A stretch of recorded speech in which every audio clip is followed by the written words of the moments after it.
الحمد لله رب العالمين والعاقبة للمتقين والصلاة والسلام على رسوله الكريم أما بعد. قال النبي صلى الله عليه وسلم: خيركم من تعلم القرآن وعلمه. وإذن قال النبي صلى الله عليه وسلم: إن لله أهلين من الناس. قالوا من هم؟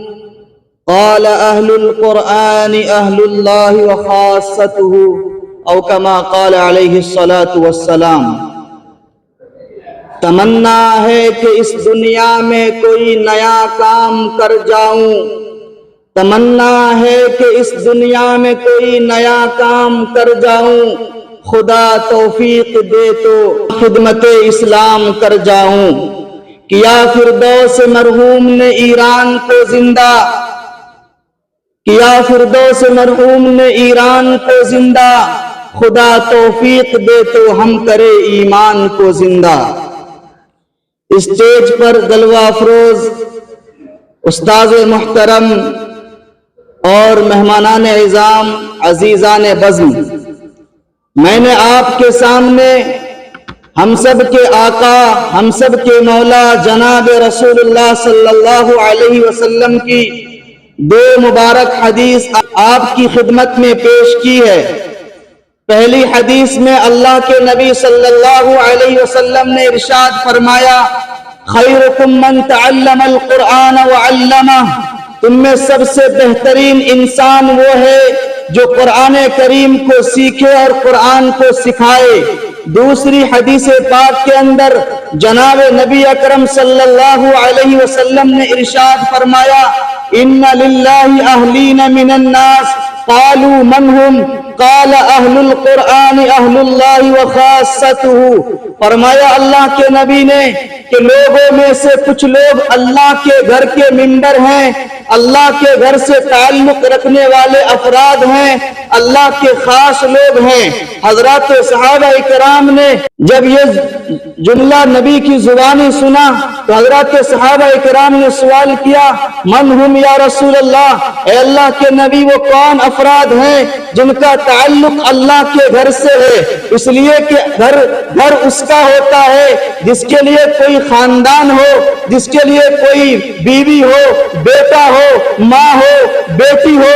اللہ کی ذات تو وہ ذات ہے جو تنہا ہے، جس کے لیے نہ کوئی ماں، جس کے لیے نہ کوئی بیٹا، جس کے لیے نہ کوئی بیٹی، جس کے لیے نہ کوئی بھائی، جس کے لیے نہ کوئی بہن.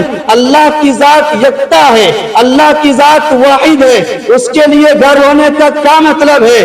جب صحابہ کرام نے سنا تو فرمایا اللہ کے نبی کون افراد ہیں؟ جناب نبی اکرم صلی اللہ علیہ وسلم نے ارشاد فرمایا: اہل القرآن اہل اللہ وخاصتہ.